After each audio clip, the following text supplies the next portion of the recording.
Buenas tardes, realmente muy agradecido porque me acompañéis en la presentación de mi libro, de mi última criatura literaria. Para empezar, o un poco explicar el origen, la causa, el porqué de este libro, del contexto, del estudio de los españoles que combatieron en las filas del ejército británico durante la Segunda Guerra Mundial. La causa de la causa, pues, proviene de mi interés y mi curiosidad de buscar la presencia de españoles, de compatriotas, a título individual, como grupo,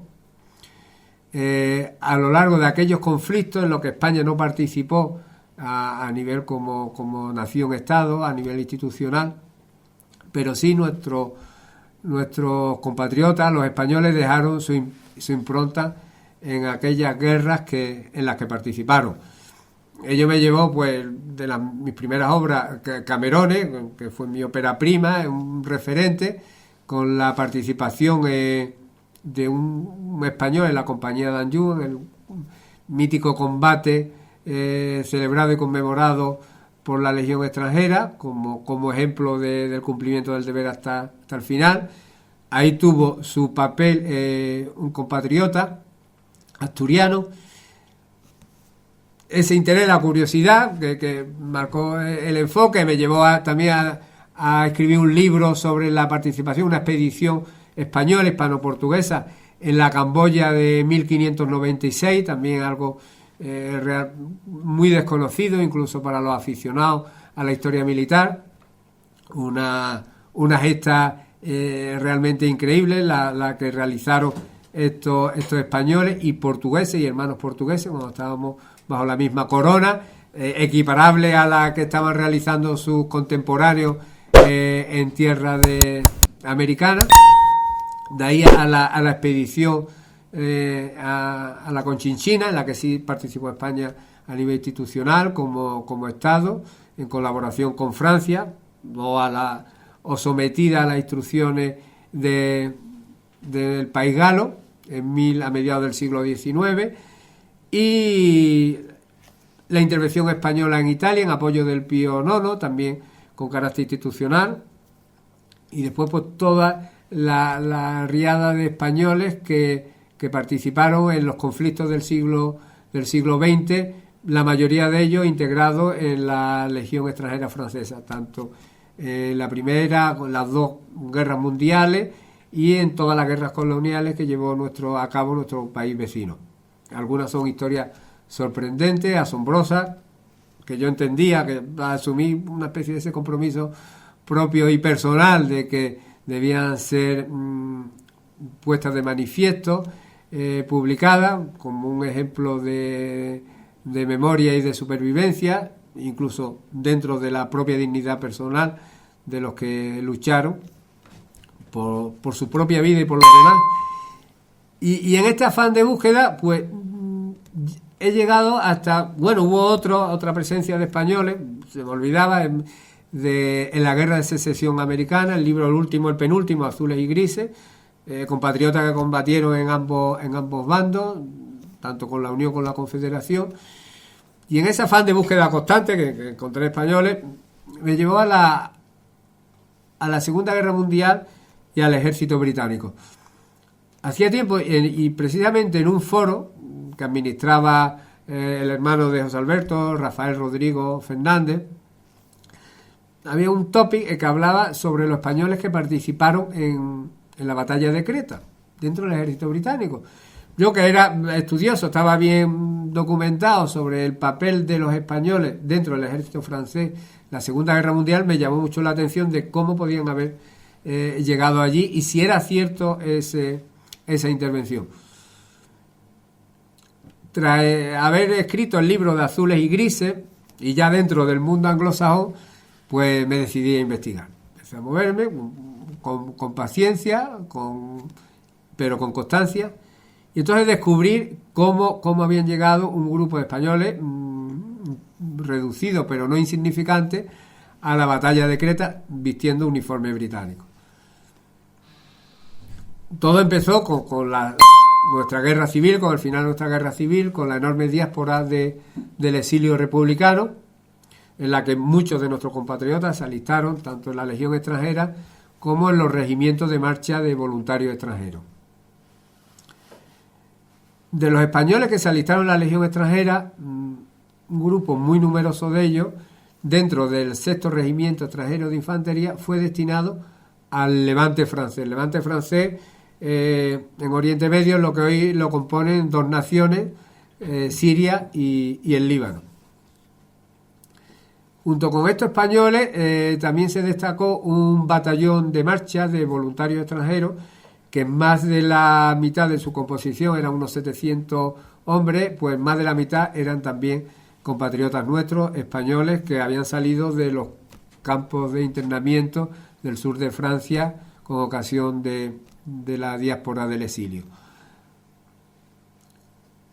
Estos españoles, para ellos una pirueta del destino, imposible de que se pudieran imaginar, muchos que habían salido de los campos de Andalucía o de las tierras duras de Castilla, que iban a terminar vistiendo el uniforme francés de legionario en tierra siria o en ciudades tan evocadoras aún por las noticias como Damasco o Homs, o incluso el propio Beirut en la costa de territorio libanés. Estalla la Segunda Guerra Mundial, resulta un desastre para Francia, y el 22 de junio de 1940 se firma el armisticio franco-alemán. Las tropas de las colonias, en este caso era un protectorado francesa, pues ante la duda de lo que iba a ocurrir con ella, deciden en un primer momento que lo más oportuno es pasarse con armas y bagaje al territorio británico de la Palestina británica, que constituía también zona, en este caso, de influencia británica. Entre este movimiento de pasarse para continuar la lucha a la fuerza aliada, lo más ardoroso y combativo fueron pues nuestros compatriotas. Pero cuando las autoridades francesas del protectorado se enteran de que los alemanes no van a llegar hasta el territorio, no van a asumir el control del territorio del Levante francés, del territorio sirio, como consecuencia de la firma del armisticio, pues deciden asumir o acatar la legalidad del gobierno de Vichy del mariscal Pétain. Pero los españoles, muchos de nuestros compatriotas, no estaban conformes con ello. Y entonces intentan, individualmente o en pequeños grupos, desertar para pasar a la Palestina británica y continuar la lucha. Todos estos intentos de deserción de pequeños grupos con carácter individual fracasan, son detenidos por la gendarmería o por el propio ejército francés, salvo un grupo de españoles de unos 70, según la fuente, que en 2 camiones consiguen cruzar la frontera con Palestina. No fueron interceptados por los franceses, primero porque ya era un número considerable, 70, y después por la velocidad que les dio el uso el empleo de estos 2 vehículos, porque los intentos individuales lo hicieron, intentaron hacerlo andando. Claro, era una locura personal, pero ahí se ve el espíritu y el brío de aquellos hombres que no estaban conformes con ese destino que ya se le antojaba, que caería aún bajo la férula de Alemania. Estos 2 camiones de estos 70 hombres consiguen cruzar la frontera y llegan a Palestina británica. Los británicos, de momento, pues se plantean que tienen un verdadero problema, no sabían qué hacer con estos desertores, que no dejaban de serlo, de la Legión extranjera de origen español. Pero de forma coetánea se había ordenado desde Londres la constitución de 3 unidades comando tipo batallón, 50, 51 y 52 comandos de Oriente Medio. Entonces ven algunos de los jefes y mandos militares británicos la oportunidad de que estos soldados, estos hombres aguerridos con experiencia bélica, pues se integraran en una unidad del ejército británico. Algo excepcional, porque el ejército británico no admitía por principio a extranjeros en sus filas. Entre otras cosas, tampoco le era muy necesario por el flujo y la masa de soldados ingentes que tenían gracias a sus colonias de Nueva Zelanda, de Australia, Sudáfrica, o dentro del contexto, si no de colonia, dentro del contexto de la Commonwealth. Estos españoles los integran en uno de los comandos, en el 50 Comando, y reciben la instrucción oportuna. En el libro se va desarrollando las impresiones de estos oficiales y mandos acerca de los españoles. Conforme más alta era la graduación de los oficiales británicos, esto se manifestaba en su criterio sobre nuestros compatriotas a base sobre los prejuicios de aquel entonces. Entendía que todos eran comunistas sin mayor distinción, por lo tanto muy sospechosos y de bajo nivel como combatientes, como soldados, de escasa preparación. Sin embargo, en los testimonios que se recogían de aquellos oficiales que ya tenían un trato más cercano con los españoles, sí los valoraron, entendía que eran buenos soldados, que tenían un espíritu combativo, que eran duros, muy buenos en la lucha de guerrilla, sobre todo en el combate nocturno. Entre ellos formaban una piña, es decir, eran como un grupo impenetrable, entre todos había como un círculo de solidaridad para protegerse los unos a los otros de todo este grupo, salvo dos o tres. El capitán que estaba al mando de los españoles entendía que salvo dos o tres compatriotas estaban fuera de ese círculo de protección, y que realmente pues que allí lo había comunistas, pero que la mayoría de adscripción política eran anarquistas, socialistas, pero que realmente entendía, y un capitán Matt Gaimon de origen canadiense decía que bueno, que como todos sabemos, dice, bueno, realmente a estos españoles, la guerra le cogieron un bando y eso marcó su destino. Tampoco tenían una formación política al respecto. Entendía que, bueno, lo que sí le llamó mucho la atención era que todos eran furibundos anticlericales, y algo que no, desde la mentalidad anglosajona no se explicaba el porqué, y que incluso consideraban normal el hecho de todo cuando le describían los saqueos y las quemas de iglesias. Pero aparte de este detalle, que se recogen los testimonios de este oficial británico, entendía que, bueno, que muchos de ellos, pues la guerra la había cogido en el bando por haber perdido en el bando equivocado, pero por razón del territorio de la zona donde vivían. Curiosamente, cuanto los oficiales entendían que eran de escasa preparación académica, eso es una constante, porque realmente hay que valorar lo que era la España de 1936, otro de los motivos quizás de lo que hizo que estallara la guerra fratricida entre españoles, era la escasa preparación, había tanto hambre como ignorancia, y entonces esa escasa preparación académica escolar en los españoles dificultaba mucho su entrenamiento, la asimilación del conocimiento de técnicas militares, aunque les reconocían los mandos, les reconocían a los españoles una excelente preparación física, venían ya de dos ejércitos diferentes.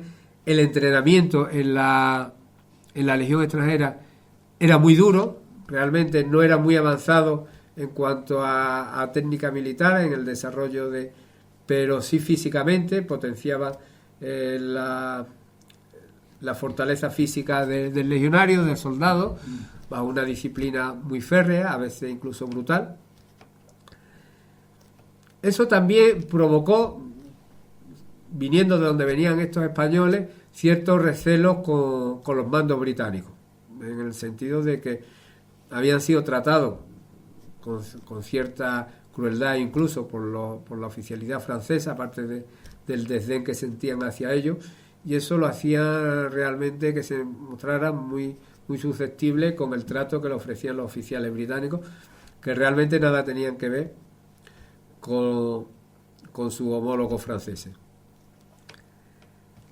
Con esta unidad se constituyó, dentro del 50 Comando, se disolvió, se constituyó otra unidad de tipo comando, que no era una unidad de infantería convencional, y desembarcaron cuando ya iniciada la batalla de Creta. Iniciada la batalla de Creta, ya ahí a esta unidad se le dio una posición defensiva, ya estaban los británicos en franca retirada. En el libro Desarrollo hago también un desarrollo de lo que fue la batalla de Creta, de las causas, sus orígenes y el desarrollo de la misma, como supuso una victoria pírrica para los alemanes y un desastre para la fuerza británica. Y en el desarrollo de la batalla de Creta hay ciertas alusiones, en el libro viene de Anthony Beevor, un escritor anglosajón, un especialista, se entiende como mayor escritor reconocido en tema de la Segunda Guerra Mundial. Se hacen referencias sesgadas y además equivocadas en cuanto a las unidades en las que participaron los españoles, pero se les menciona en revistas francesas especializadas, también se hablan de españoles de forma equívoca, pero realmente en el libro se desarrolla y se explica perfectamente cuál era la unidad en la que combatieron y en las circunstancias que lo hicieron. Lo hicieron bien, aunque existen algunos testimonios de oficiales superiores que los españoles, viendo que la posición era indefendible, se retiraron, en un acto que decía poco de ello. Sin embargo, sus mandos inmediatos alabaron la labor de nuestros compatriotas en la defensa de la posición que se les asignó. Y finalmente, la mayoría de ellos, con la retirada ya de las tropas británicas, las que pudieron salir de la isla, cayeron prisioneros casi en su totalidad, 35 españoles. Para estos 35 españoles, sus desventuras no habían terminado aún, porque pasaron 4 años en campos de prisioneros entre Polonia y Alemania, porque los fueron desplazando sobre todo a partir del último año de la guerra, y al cabo del mismo, pues estos 35 pudieron regresar a Londres. Realmente, como unidad combatiente de españoles en el ejército británico, el ejemplo, el paradigma, en un número considerable, es el 50 Comando. Después hablaré de aquellos que estuvieron en el ejército británico, pero no en unidades combatientes. De estos españoles, de los 35, sobrevivieron 20, regresaron a Egipto, y ya empezó un poco las aventuras personales de cada uno de ellos. Lo integraron en un regimiento de servicio especial, también una unidad de infantería no convencional, y después ya cada uno pues tuvieron distintos destinos, y los avatares de la guerra les llevó por diferentes caminos. Entre estos dos españoles hay unas figuras que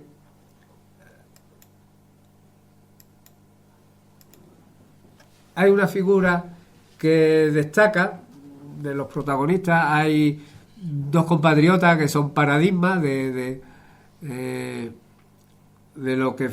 las aventuras y desventuras llevadas casi a límites increíbles, y uno de ellos es Francisco Jerónimo. Francisco Jerónimo no pudo salir de la isla de Creta, entonces se escapó de la fuerza alemana y se escondió en las montañas cretenses con varios oficiales británicos.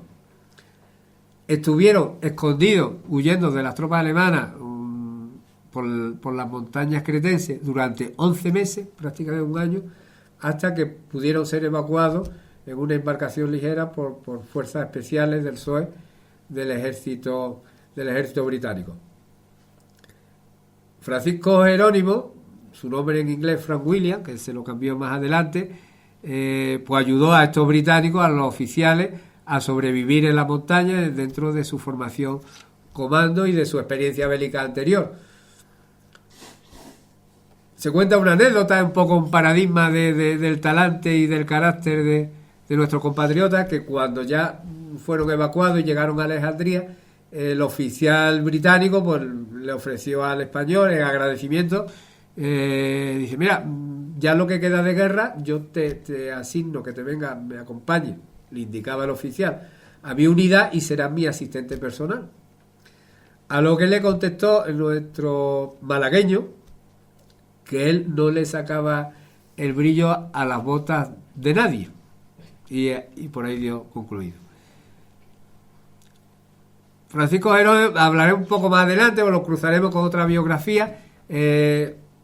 Pasó al primer regimiento de servicio especial y después fue uno de los poquísimos españoles que formó parte del SAS, del Special Air Service, una unidad mítica considerada como la mejor unidad del mundo de fuerzas especiales, o dentro de ese mito y leyenda, y fue uno de estos españoles.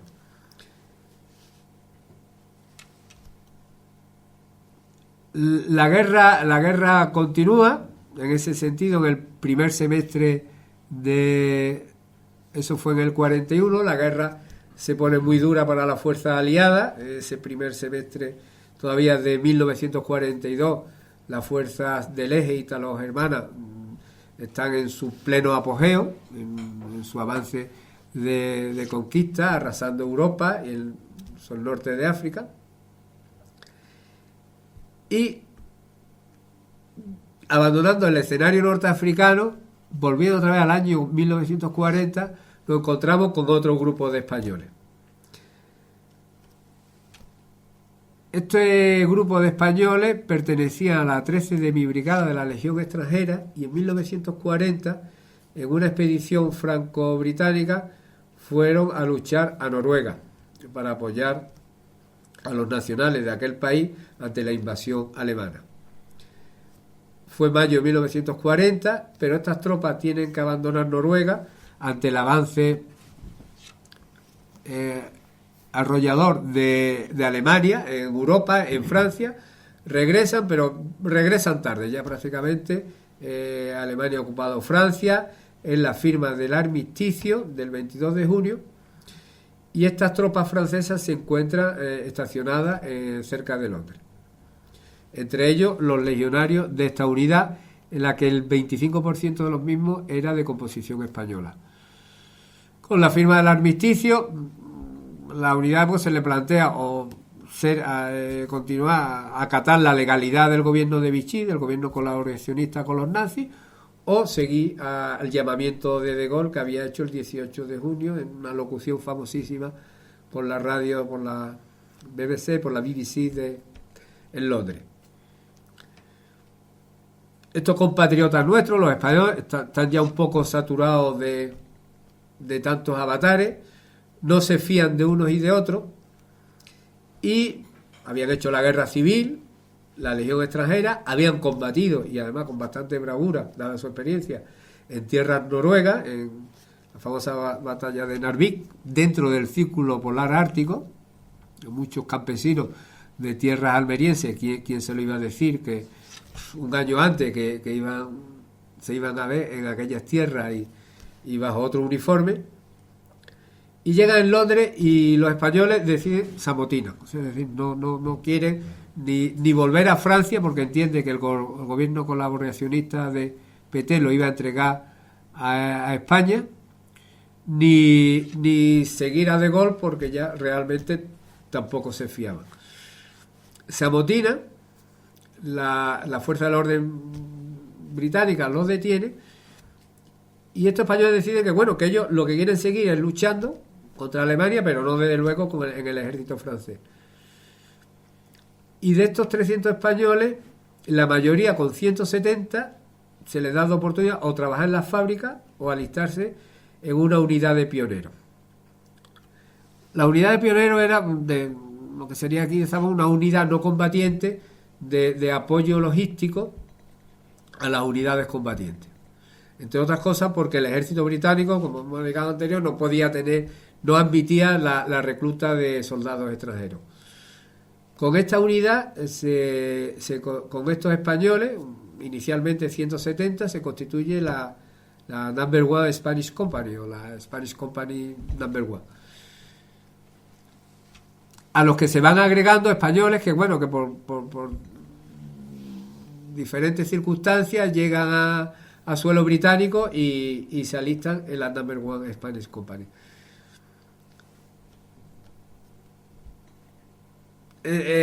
Junto con estos españoles hubo otra unidad, se relata en el libro, la 185 compañía de pioneros, de Pioneer Corps, que estos se habían constituido en Saint-Nazaire, en Francia.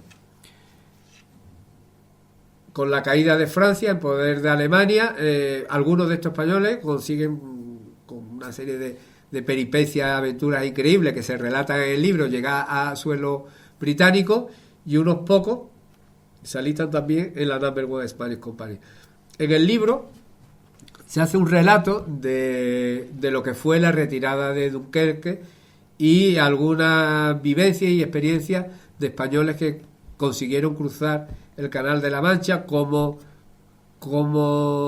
se la ingeniaron para hacerlo, una aventura alguna increíble, con un instinto de supervivencia desarrollado realmente al máximo, un verdadero ejemplo de espíritu de lucha. Y se hace un repaso dentro del contexto de la vocación divulgativa de este libro de lo que fue la retirada de Dunkerque. Con esta unidad de españoles no combatientes, que eso sí recibieron entrenamiento militar, estaban preparados, alcanzó al final, el año 42, unos efectivos, unos 250 hombres. Se da la circunstancia y constituye el vivero de lo que se llamó la Operación Sconsi. Con la caída prácticamente de toda Europa en poder de los alemanes, y la famosa frase de Winston Churchill de que arda Europa, tendremos que incendiar Europa, se organiza lo que son el servicio del SOE, el Servicio de Operaciones Especiales, además dentro con una independencia para que tenga una capacidad y una libertad de acción absoluta, por lo cual no se hace dependiente del Ministerio de Guerra, sino del Ministerio de Economía de la Guerra.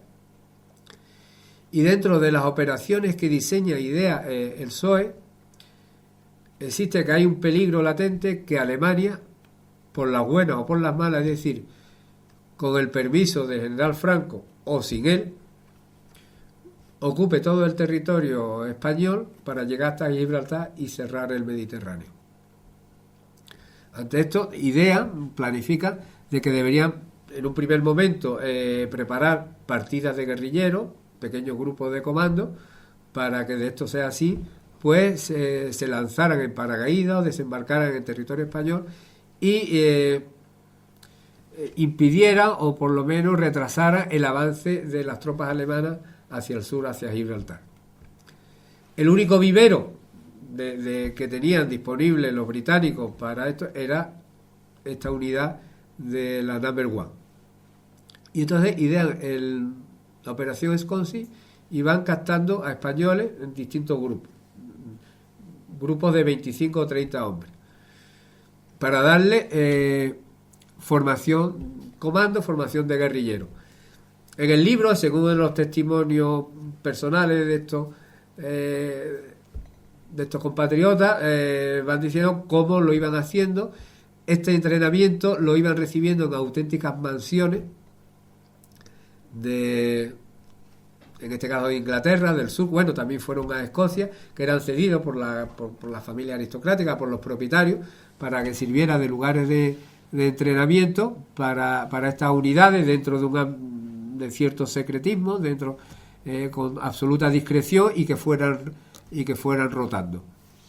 O sea, de una descripción poco más o menos cómo se desarrolla toda esa capacidad del pueblo británico y del ejército británico en su lucha contra Alemania.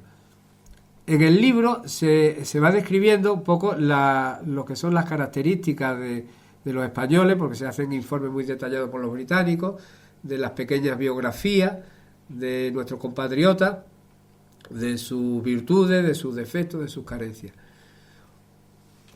Una constante común dentro de los distintos informes comparando era, bueno, el problema que tenían para la instrucción, para esa preparación, nuestros compatriotas de aquel entonces era la escasa preparación académica, casi nula. Entonces eso dificultaba el aprendizaje y la asimilación de la enseñanza militar en materias como radio operador, la utilización de las claves Morse, la lectura de mapas, que todo era fundamental para que llevaran a cabo operaciones comando en territorio no enemigo o sí ocupado por el enemigo.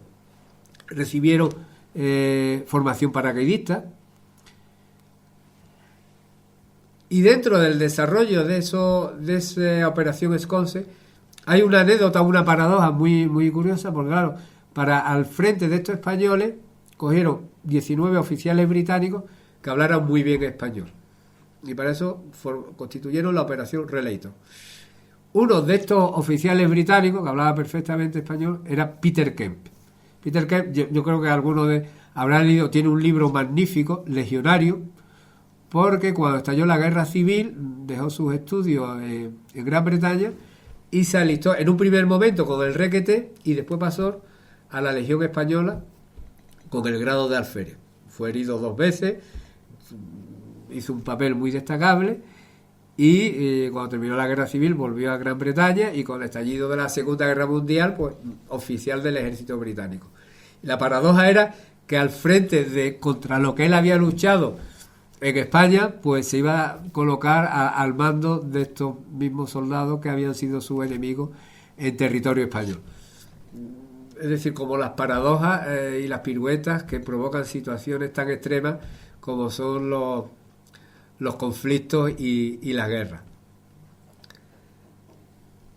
Sobre toda esta operación Esconce hay un libro el que yo me he basado, escrito por un británico. Es un libro autoeditado por el autor, muy complejo, incluso para un angloparlante descifrarlo, pero es interesantísimo. Es un libro muy reciente en ese sentido. Toda esa información que se refleja en este libro le da mucha novedad al mismo, a mi texto, porque este libro se publicó en el 2019, y en el que se recoge información que también la transcribo aquí, dentro de los distintos avatares que sufrieron a nivel personal todos estos españoles mientras estaban en Gran Bretaña recibiendo la operación Esconce y la formación adecuada para ser lanzado en España. En el libro se recoge como diversas anécdotas o curiosidades, en el sentido que los británicos, una cosa que me llamó mucho la atención, lo vi en el libro, se habían puesto en contacto con grupos de requete de tradicionalistas muy potentes tras la guerra civil, aún en Navarra, en Álava, en todo el País Vasco, para que les sirvieran de apoyo a estos grupos de comando del Esconce, que iban a ser o bien lanzados en paracaídas en España, en el caso de que fuera invadida por Alemania, o desembarcados en las costas vascas. Entonces en el libro pues se hace el relato de los contactos previos que mantuvieron algunos mandos británicos con jefes tradicionalistas del norte de España, para en el caso de que tuvieran que luchar el requeté y fuerzas británicas en contra de los alemanes que ocuparan nuestro territorio. Se cuentan anécdotas porque, claro, detrás de todo este desarrollo histórico sobre estas unidades están las personas, sus problemas, sus dificultades, y se cuenta pues el caso de uno de los españoles que viene relatado en otro libro, Flon. Esto ha sido un gran trabajo que he ido cruzando historia y referencia en distintos libros muy dispares, pero en ese sentido yo creo que ha salido bien de un español que realmente, harto de guerra, desertó del grupo Sconsi y se presentó ante la embajada española diciendo que bueno, que se estaban preparando partidas de guerrilleros para ser lanzadas en España en el caso de que la ocuparan los alemanes, y que él, como formaba parte, pues estaba dispuesto a dar toda la información necesaria a cambio de que lo repatriaran a España con su familia y que no fuera represaliado. Todos estos avatares de esa traición a su juramento, a la fuerza de la que formaba parte, bueno, se narra en el libro. Al final fue detenido e ingresado en prisión hasta que lo liberaron con el fin de la guerra. Y todas estas historias personales se van entrecruzando en el desarrollo de este texto sobre lo que es la evolución de la guerra mundial dentro de los escenarios, principalmente porque ahí nos ocupa nuestro compatriota del norte de África y de Europa. Coetáneamente a esta preparación, que se desarrolló a lo largo del año 42, todo el año 42 hasta principios de 1943, aunque realmente ya los británicos eran conscientes que con la operación Barbarroja en junio de 1941 ya Hitler no tenía capacidad para ocupar España, ni por las buenas ni por las malas, pero se siguió manteniendo toda esa instrucción de operación comando de los españoles. Y en el ínterin nos encontramos con otro grupo de españoles que estuvieron prisioneros dentro del exilio cuando llegaron a Francia, dentro del gobierno del mariscal Pétain. Toda esa masa de exiliados que estaban en su territorio prácticamente los movilizaron como fuerza de trabajo mediante unos decretos oportunos de forma obligatoria, sometidos a una disciplina militar, militarizados como unidades combatientes, y hubo muchísimos españoles que fueron destacados en el sur de Argelia como fuerza laboral para que construyeran una línea ferroviaria, el transahariano, que iba de Colón Bechá a Abu Arfa. Era en pleno desierto argelino, en unas condiciones realmente infames. Era un campo de concentración en las condiciones, y como trabajaban en las circunstancias en las que trabajaban, era prácticamente el régimen de semi-esclavitud. Y todos estos españoles estuvieron allí confinados, pues desde el año, muchos de ellos desde el año final de los 40, principios 41, hasta principios del 43, tras la operación Torch. De los españoles que vivieron el horror de esos campos, el más notable es un escritor, Matsau, que después se exilió a México y además escribió unas memorias acerca de su experiencia en los campos, varios campos más famosos de Yelfa, Morales, ¿no? La que hubieron realmente viviendo un horror, porque estaban en pleno desierto, prácticamente los barracones en los que habitaban les pusieron tiendas de campaña, que aquello eran auténticas saunas, no podían vivir en ellas. Los propios internados se construyeron sus barracones y realmente en unas condiciones abyectas e infames. Este grupo de españoles, tras el desembarco anglo-norteamericano en las costas norteafricanas a finales de 1942, fueron liberados. Y una vez liberados, la guerra continuaba. Francia ya se había unido a la causa aliada de forma decidida. Incluso oficiales petanistas como Gigot. Y a estos españoles se les ofreció, ya una vez liberados, bueno, luchar, pero no quería la alternativa, seguir la lucha dentro del ejército francés, a lo que se negaron el rotundo. Querían seguir luchando. Y con estos españoles se formaron varias compañías más de pioneros británico, del cuerpo de pioneros del ejército británico a imagen y semejanza de la Number One.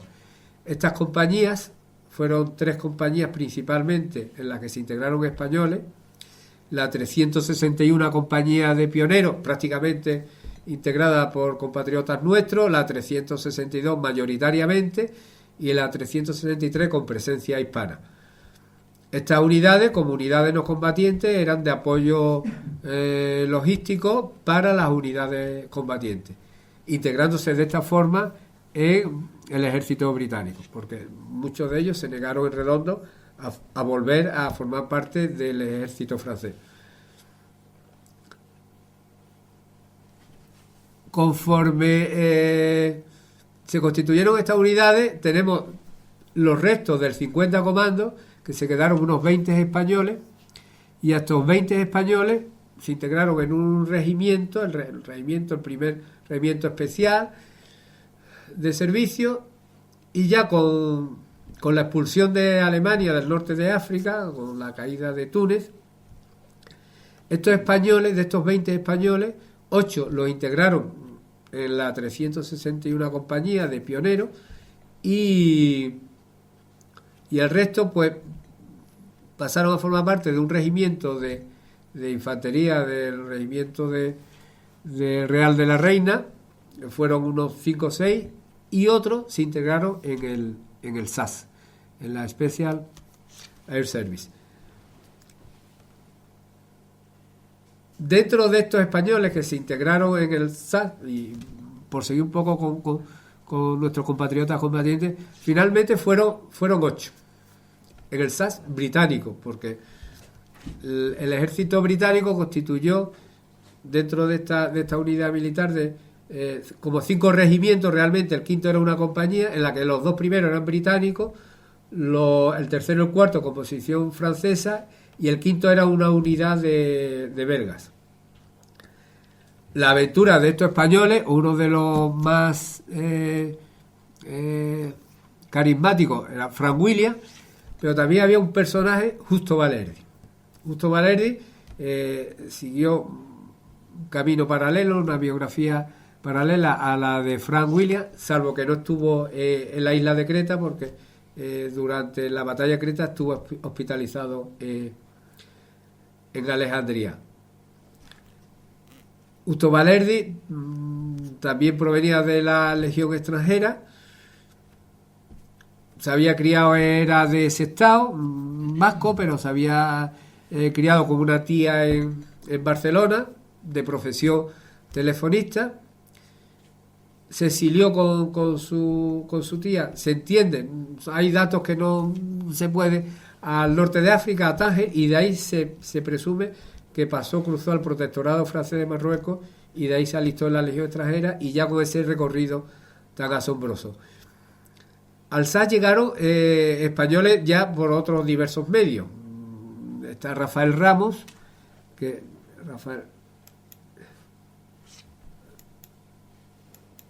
este es Rafael Ramos. Rafael Ramos es el único español, miembro del SAS, que se le concedió la Military Medal por una hazaña heroica en la operación Tombola, en acento más la verdad, en Italia, ya en abril de 1945, quedando días para que la guerra terminara. Se formaron un grupo de 8 españoles. En el libro se relatan las biografías de ellos, de sus distintas procedencias, cómo llegaron a integrarse en el SAS, la formación que recibieron, y en el caso y junto con ellos otros casos que ya a título individual realizaron hazañas de comando, como el caso de Alfonso Cánova. Cuando las fuerzas aliadas ocuparon el norte de África, aquello pues se necesitaban soldados, se habían liberado soldados de los campos de prisioneros, de los campos de internamiento del sur de Argelia, y se estaban tanto los servicios especiales británicos como estadounidenses, estaban buscando hombres capacitados para la guerra y para operaciones especiales. Una de estas operaciones especiales formaron a Alfonso Cánovas. Alfonso Cánovas intervino en la liberación de la ciudad de Foix.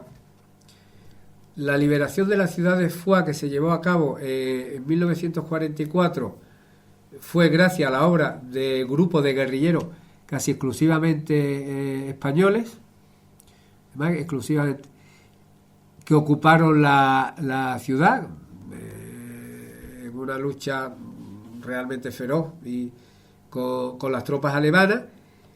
Y en el caso de Alfonso Cánovas, en apoyo de estas partidas de maquis, de guerrilleros, de composición exclusivamente española, en este caso, en la liberación de Foix, fue lanzado en paracaídas e intervino de forma además muy, muy brava, por la que también a Alfonso Cánovas se le concedió la Military Medal, al igual que Rafael Ramos.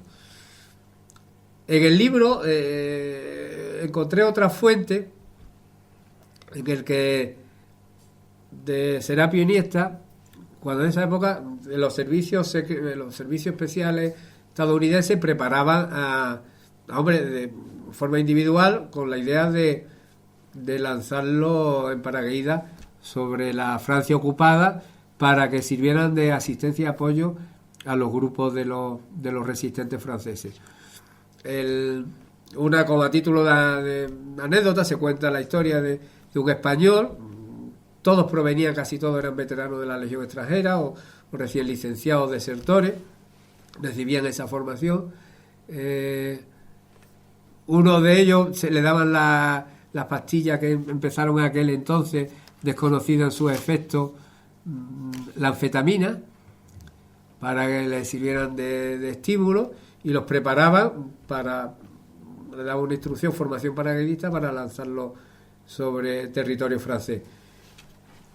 El caso de la liberación de Foix fue realmente una gesta española, porque tanto participaron, en este caso, Cánovas como comando, como Cristino García, que estaba al frente de los guerrilleros, de los resistentes dentro de la resistencia francesa, pero de composición casi exclusivamente española. Con lo cual Foix, una ciudad muy al sur, cerca ya de la frontera, fue liberada en el verano de 1944.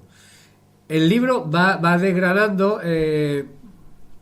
anécdotas, historias personales con un desarrollo simplemente con carácter divulgativo de la guerra, de la Segunda Guerra Mundial, en unos escenarios muy determinados, en este caso el norte de África y Europa.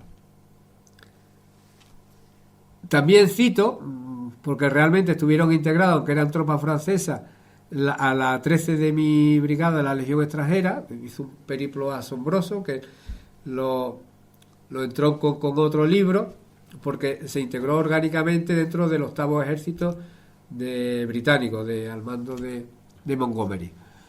Se constituyeron varias unidades francesas, como el Corps Franc d'Afrique, dentro del primer ejército británico, con material británico, aunque formaban parte del ejército francés bajo mando orgánico de unidades en operaciones del ejército de su graciosa majestad.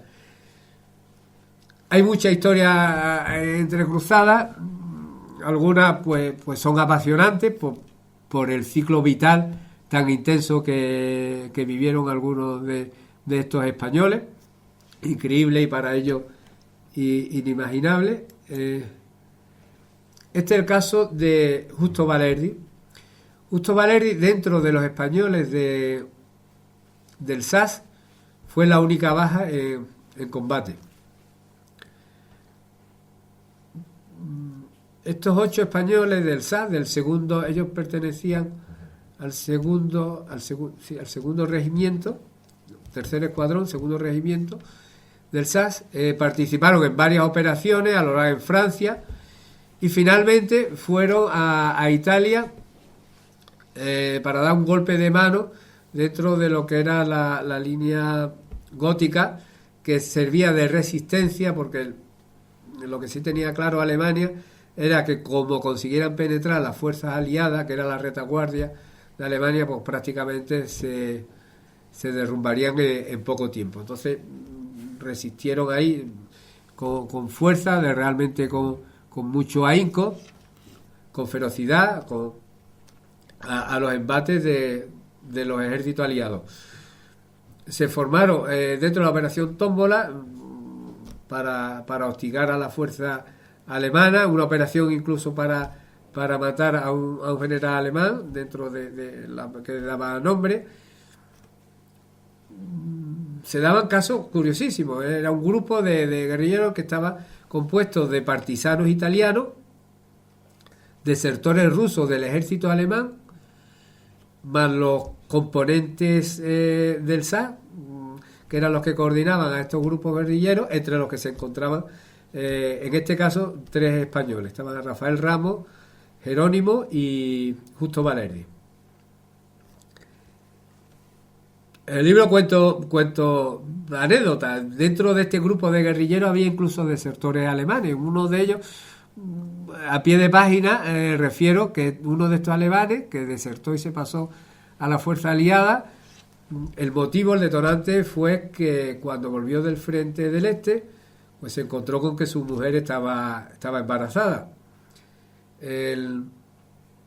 Realmente pues eso lo abrumó, lo hundió moralmente y así se lo contó a su capitán, al jefe de su unidad, y el capitán pues con absoluto cinismo y falta de humanidad le dijo que bueno, pues que le parecía bien porque lo que necesitaba Alemania era que vinieran alemanes al mundo, que no estaba, y eso hizo que este alemán desertara. Lo recogí en uno de los libros de muchos autores británicos que escriben sobre estas operaciones, en las que citan precisamente la intervención de pasada, incluso de forma equivocada en algunos datos, a estos compatriotas nuestros que intervinieron en la operación Tómbola en este caso, pero era un poco por poner de manifiesto lo que fue realmente la tragedia y la locura de la guerra, la Segunda Guerra Mundial, que tanto hoy, después de 80 años, nos sigue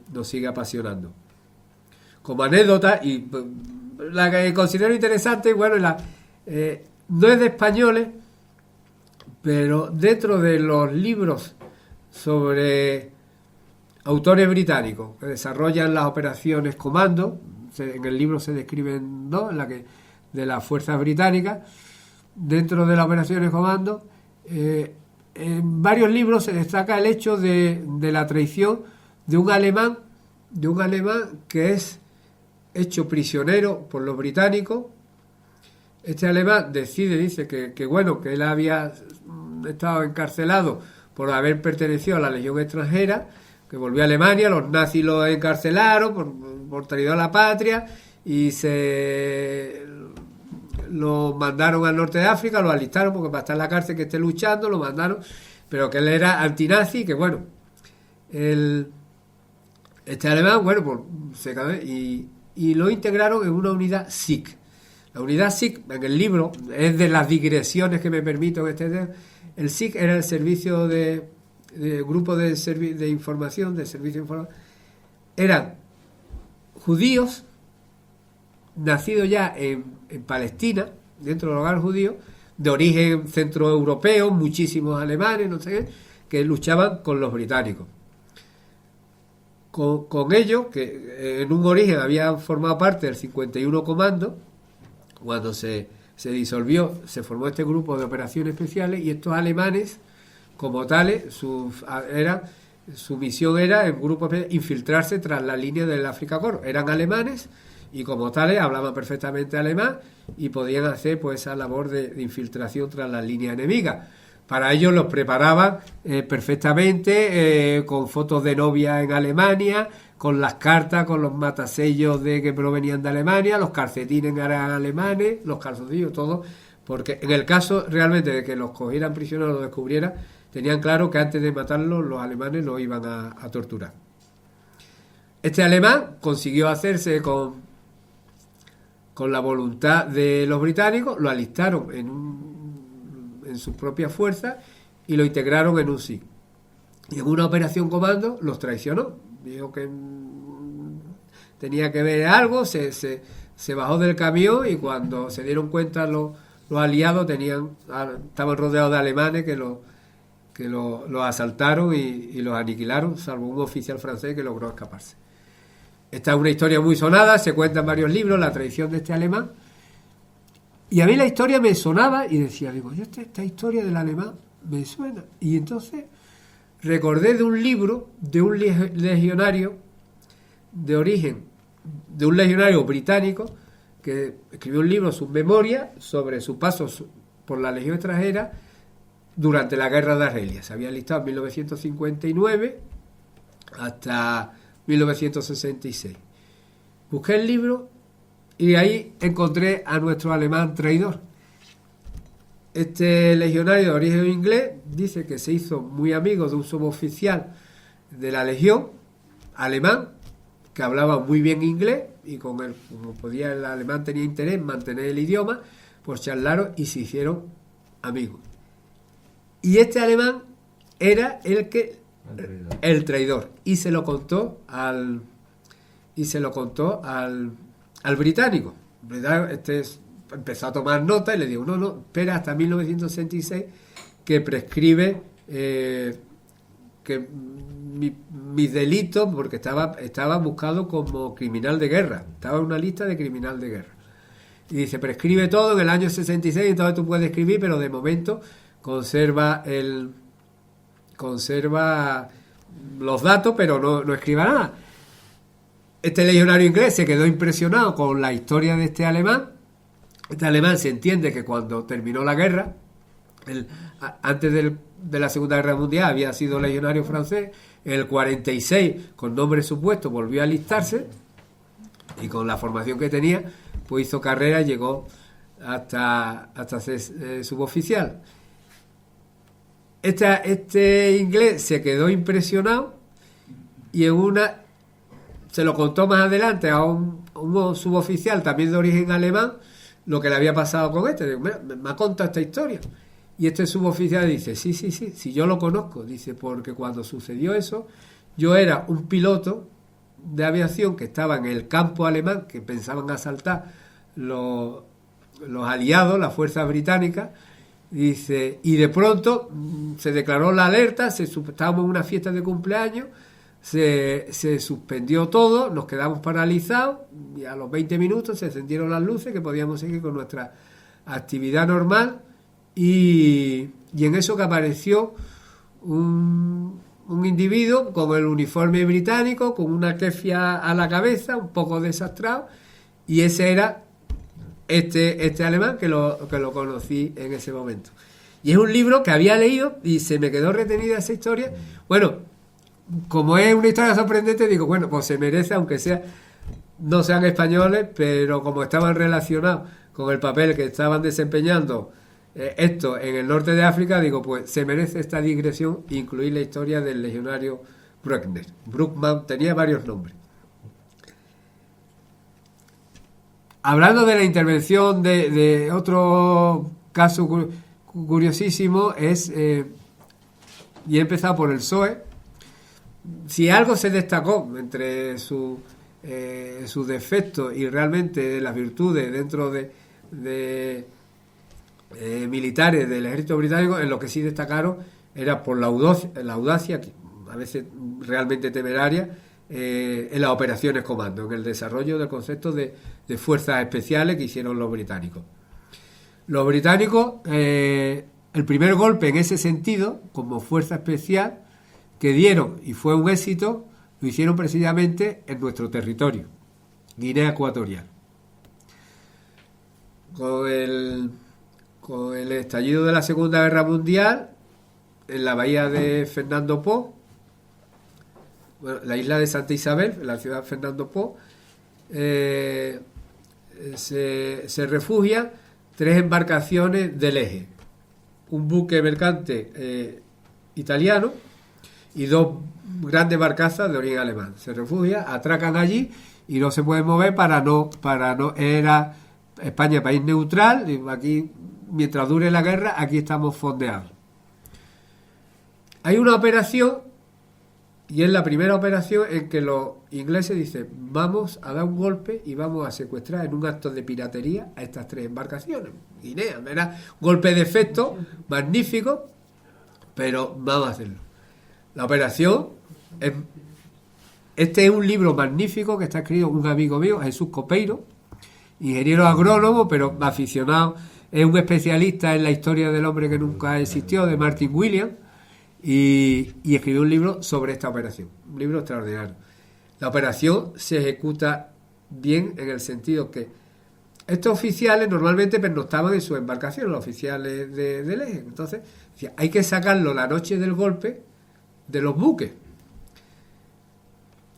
¿Qué es lo que hace? Hay un británico que regenta allí una compañía junto con un español. No se sabe, el español era antifranquista, era republicano, no se sabe cómo habían contactado, pero estaban en connivencia tanto este británico, que era un empresario británico que desarrollaba sus negocios en la isla, y este español.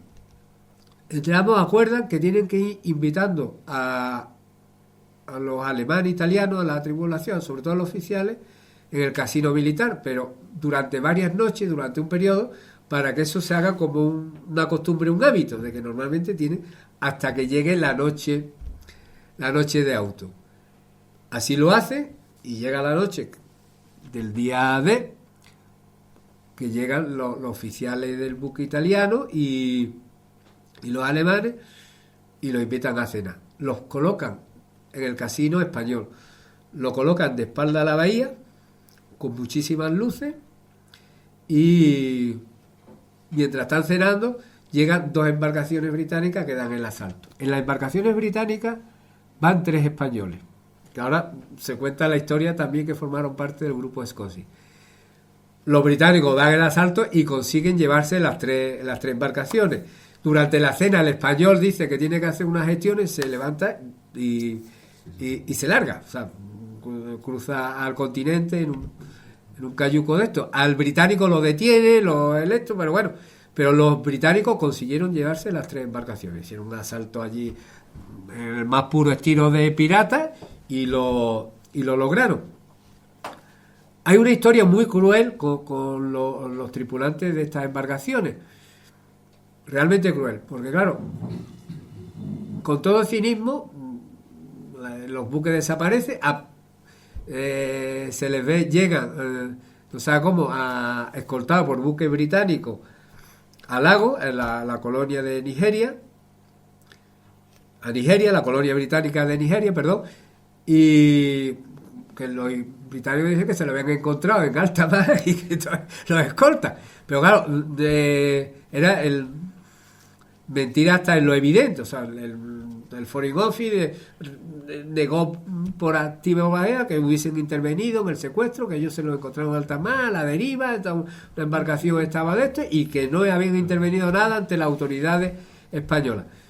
Las autoridades españolas, bueno, hablo lo del destino cruel, para que no se filtrara la intervención de los británicos en el asalto militar. ¿Qué hacen con los tripulantes? Los aíslan como prisioneros de guerra, pero los aíslan de tal forma que no pueden tener contacto con otros prisioneros de guerra ni nada. O sea, están en un círculo. Así que están durante 2 años.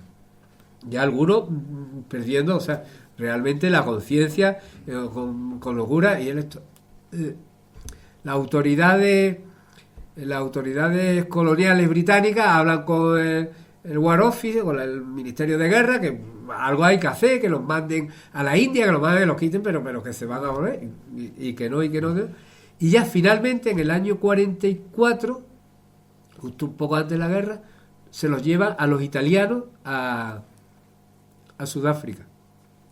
Y de ahí desaparece, no se sabe más nada, no hay más constancia documental de que fue el destino de estos italianos, salvo una enfermera italiana que sí le permitieron que se quedara en Nigeria para trabajar como enfermera, para buscar un trabajo, pero sin salir de Nigeria.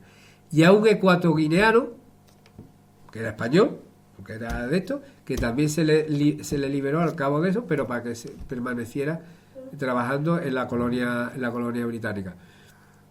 Todo esto, claro, la causa de la causa que provocó que España se escandalizó, se alarmó un poco de la debilidad de esto, y mandó un grupo de marroquí, de tiradores de INNI, a Guinea Ecuatorial. Entonces, Jesús Copeiro, yo lo traje en el libro, un poco el desarrollo, porque murieron de enfermedades, en unas condiciones, los soldados marroquíes no tenían material, unas circunstancias penosas, y murieron muchos soldados, muchos tiradores de INNI en territorio ecuatoguineano por las enfermedades, por la falta de alimentos, de medicina, y la causa de su desgracia fue precisamente el asalto pirata de los británicos. Intervinieron 3 españoles que vivían en Camerún, se entiende que fueron desertores o liberados de la Legión extranjera cuando llegaron al Camerún francés en octubre de 1940, los captaron los británicos y después los repatriaron a Gran Bretaña y los integraron en los grupos SCONSI, dentro de la operación de guerrilleros.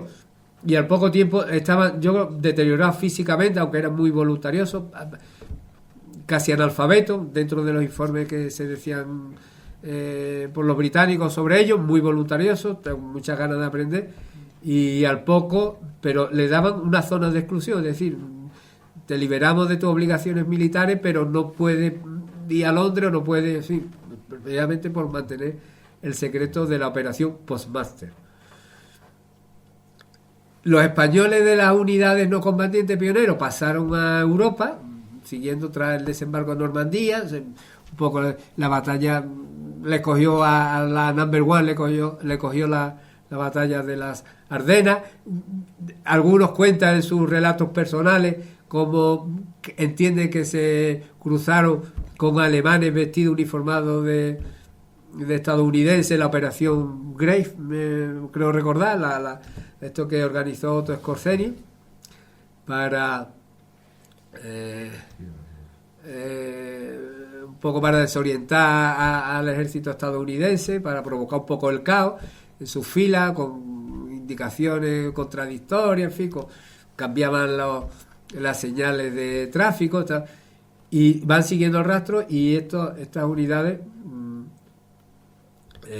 terminan la guerra en Europa, junto con las compañías de pioneros españoles del norte de África, que en 1944 también fueron embarcadas hacia Gran Bretaña para que intervinieran en las labores de apoyo en lo que fue el gran desembarco anfibio aliado, y en ese caso hasta el final de la guerra. En el libro se entrecruza un poco las historias personales de todos estos compatriotas que para algunos fueron vidas realmente apasionantes. El caso de Frank William, de Justo Valerdi. A todos ellos, digo el nombre, Justo Valerdi, esta es la foto oficial que tiene en su informe, sería su libreta militar del ejército británico. Estos son, Rafael Ramos fue el único de los españoles del SAS que no quiso cambiarse de nombre. A todos los británicos le dijeron, dice, mira, poner los nombres británicos por 2 motivos. Dice, primero, mejor para vosotros, porque si los alemanes os detienen, cogéis prisioneros, al saber que sois españoles republicanos, pueden hacer cualquier cosa. Y después, para los mandos británicos, pronunciar, incluso recordar los nombres españoles, le era muy complicado. Y entonces, pues, y ya cada uno, dentro un poco de fantasía, ¿no? Justo Valerdi era Robert Bruce, que era como el héroe escocés. Frank Williams hizo una cosa más tradicional. Torrens se puso John Coleman, que era un actor de aquella época, Coleman sin la L, que le gustaba, y digo, bueno, pues puesto a elegir, cojo a este hombre, salvo Rafael Ramos, el que fue condecorado, una acción magnífica que realizó, la operación Tombola, que se negó. Él dijo que era Rafael Ramos, y así se quedó. El libro se cuenta su historia, de un poco su vida civil después de la guerra, cómo se integraron en Gran Bretaña. Y todo esto, el libro termina con un colofón trágico, que es la triste paradoja de aquellos españoles que, habiendo exiliado después de la guerra civil, habiendo estado en campos de internamiento del sur de Francia, son obligados a trabajar para la organización TOT, para la organización alemana TOT, en la construcción del muro, todo lo que era infraestructura y militar, sobre todo en el muro de Berlín, que fueron hechos prisioneros por las tropas aliadas, los consideraron como tales prisioneros por simpatizantes a los alemanes, y fueron internados en campos de prisioneros en Inglaterra.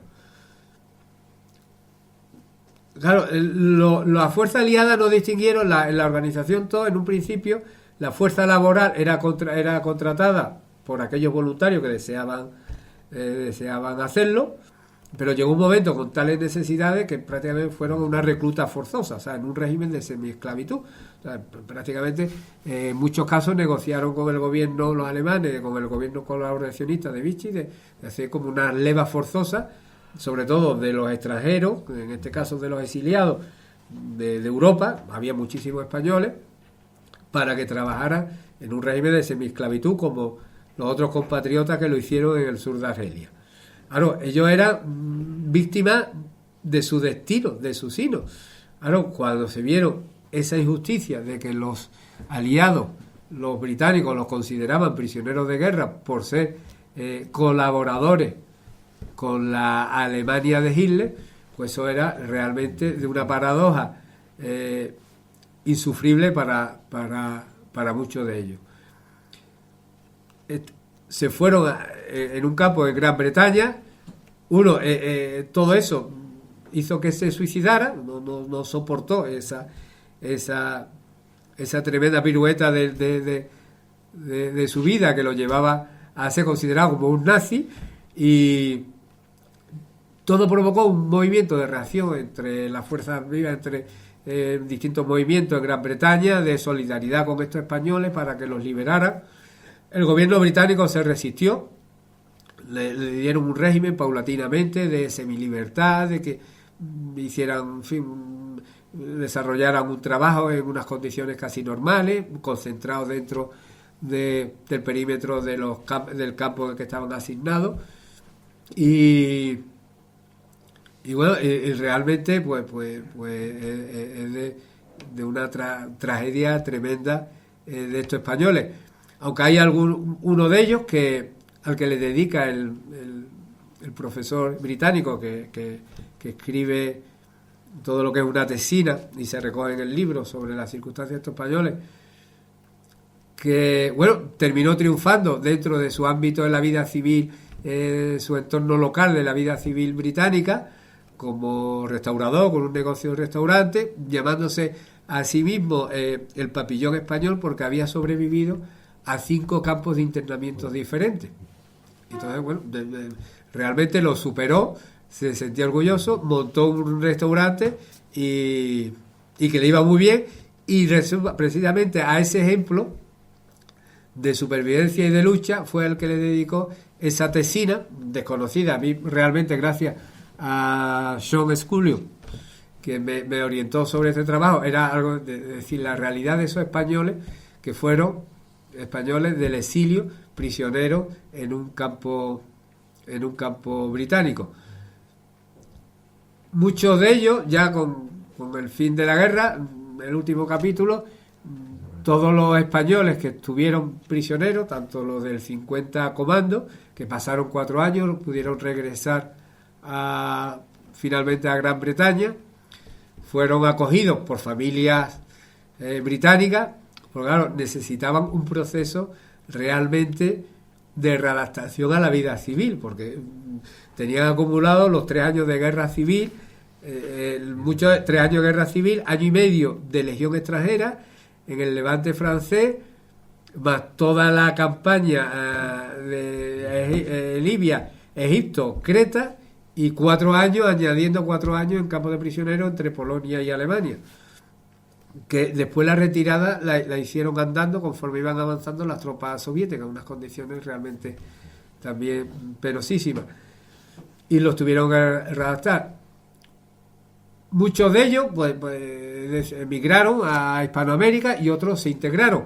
Uno de los que se integró, y lo recoge el libro con cierto éxito como comercial y forma parte de dar colofón al libro, Antonio Grande, que es el único de los textos españoles, el único que ha escrito sus memorias, su vivencia por lo que fue la guerra civil, su paso por las 185 compañías de pioneros y después la Number One, toda su experiencia, incluso hasta la campaña en Europa, y después su integración como profesional, como comercial de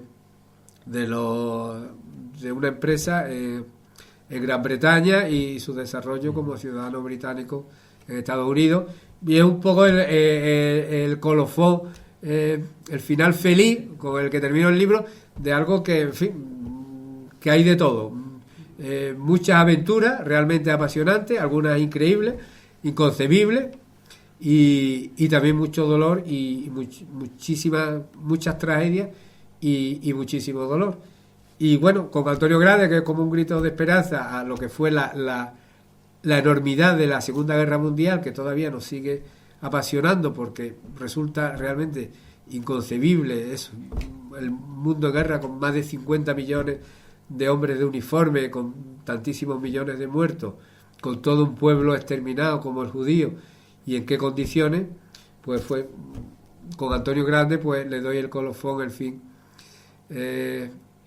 final, el epílogo feliz a este libro, que bueno, que enseña un poco la Segunda Guerra Mundial y de las vivencias de nuestros compatriotas, que no dejan de ser un ejemplo para nuestras propias vidas. Y con esto puedo ir fin a la presentación. Muchísimas gracias.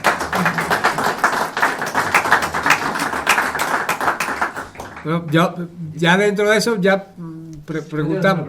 Sí. Oye, he visto ya que Phil Kirby Phil Kirby fue de los que estuvo exactamente, porque Phil Kirby estaba dentro actuando el MI5 y preparando el SOE, participó en la casualidad de la vida. O sea, el agente doble más famoso del mundo. Yo creo murió en la Unión Soviética. Se supone que sí.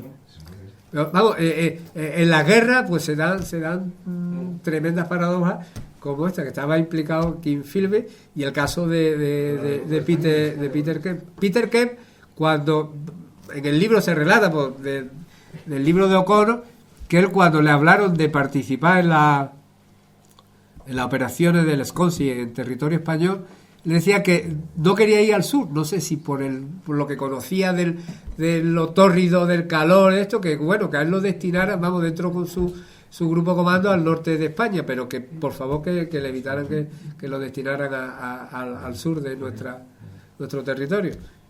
Y en el libro de las conclusiones de los distintos informes, pues el perfil que hacen de nuestros compatriotas, pues personas de muy escasa formación intelectual, lo cual a los que poco hemos leído y conocemos de lo que era la España de aquel entonces, porque eso era una realidad, una manifestación, no nos llama la atención. Eso dificultaba para ellos, es decir, el aprendizaje de la formación militar, con lo cual los británicos no estaban muy satisfechos, no confiaban mucho en estos españoles para la operación Esconce. Sí les reconocían que era gente dura, aguerrida y físicamente y mentalmente muy, muy preparada, y después, bueno, y que poco a poco pues fueron ellos mismos, los británicos, deshaciendo sus propios prejuicios, igual que los franceses. Los franceses, cuando recibieron, sobre todo en la Legión extranjera, todos los españoles de forma indiscriminada y distinta, todos son comunistas, claro. De ver que ahí había de todo, incluso hay más anarquistas que comunistas. Lo que le llamó la atención, y lo he visto en la presentación, era sobre todo el espíritu anticlerical de estos, que le llamó la atención, no lo entendía, pero era lo que realmente no sé, realmente les asombró, pues, no sabían la causa. Cuando has hecho la referencia del desertor que fue a la Embajada de España en Londres Sí. a notificar tal, ¿se sabe cuál fue la reacción del gobierno español? Si se preparó para algo, si protestó y provocó? No, la reacción no se sabe. Hay una no hubo una reacción. Lo que hizo es que ya el mando británico que dirigía la operación Wisconsin dice, esto a lo mejor ya lo podemos desarticular porque ya en España están sobre aviso. ¿En qué fecha fue la deserción esa? ¿Tú sabes? Sí, la deserción de fue en el libro viene, yo creo que fue el 42. Lo que sí hay un dato que quizá viene en relación con lo que dice, que más adelante hay un español del grupo Wisconsin que le comunica a sus mandos británicos, dice, aquí han llegado, pues claro, ahí llegaban no solamente, hubo el núcleo de los legionarios, de los desertores de la legión extranjera, sino que después llegaban españoles a Gran Bretaña y lo integraban, bueno, a la number one. Dice que llegaron 2 españoles que venían de Barcelona y la historia que contaron, que cómo habían escapado de España, habían llegado a Gran Bretaña, a uno de estos españoles resultó un poco extraña y le llamó mucho la atención que en las reuniones entre ellos estos 2 españoles preguntaban mucho pero no decían nada y además preguntaban temas muy militares, ¿no? De técnica, ¿sabes? Y callados, y después veían en las reuniones que no bebían alcohol. Y entonces este español le escribió, informó a su mando británico haciéndole la sospecha, le hizo de él, y dice, es que estos han llegado aquí, no sabemos cómo, pues pueden ser agentes del gobierno de Franco que lo ha enviado aquí, porque ya los ingleses, los británicos eran conscientes de que en España se sabía de la existencia de los grupos Wisconsin. Al final, de los que hicieron papel de radiooperadores, que no hay un número exacto porque varían las cifras, del total de todo emplearon a unos 8 o 9.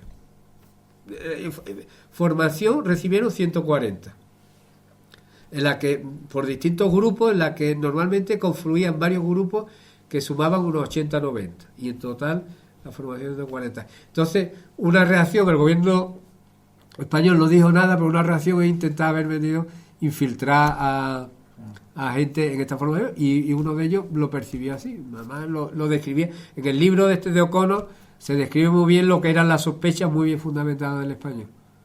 De detalle eso, dice, preguntan mucho, no hablan nada de su vida, cómo han llegado aquí no se explican bien, en las reuniones no beben alcohol, se mantienen siempre sobrios. Esa puede ser, esa fue quizás la vía que eligiera el gobierno español de actuar, de intentar infiltrarse para tener información desde dentro. Es una cosa muy muy novedosa, algo se sabía, pero... Y este libro es de 2019.